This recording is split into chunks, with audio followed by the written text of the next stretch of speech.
एक गांव में नमक का व्यापारी रहता था। उसके पास एक गधा था। व्यापारी रोज अपने गोदाम से दुकान तक नमक ले जाने के लिए गधे का इस्तेमाल किया करता था।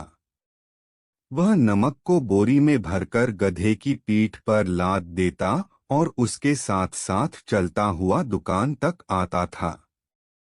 व्यापारी का गधा आलसी था। काम से बचने के लिए वह नए उपाय सोचता रहता था। गोदाम से दुकान तक के रास्ते में एक नदी पड़ती थी, जिस पर एक छोटा पुल बना हुआ है। एक दिन नदी पर बने पुल पर चलते समय अचानक गधे का पैर फिसला और वह नदी में जा गिरा। नदी के पानी से नमक की बोरी भीग गई। जब तक व्यापारी ने गधे को पानी से निकाला, तब तक बोरी में भरा बहुत सारा नमक घुल चुका था। गधा जब चलने लगा तो उसे बोरी का भार बहुत कम महसूस हुआ और वह खुश हो गया। उसने सोचा कि अपने ऊपर लदा बोझ हल्का करने का ये बहुत बढ़िया तरीका है। अगले दिन वह जानबूझकर नदी में गिर पड़ा। नमक पानी में घुल जाने से बोरी का वजन फिर कम हो गया। उसके बाद से वह हर रोज ऐसा ही करने लगा। रोज रोज गधे की ये हरकत देखकर व्यापारी उसकी चालाकी समझ गया।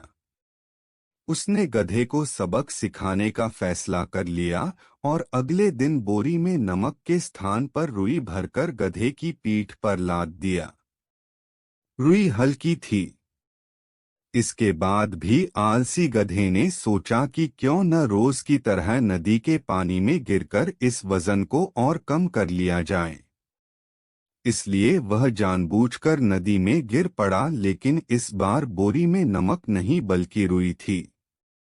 पानी में भीगकर रुई का वजन कई गुना बढ़ गया।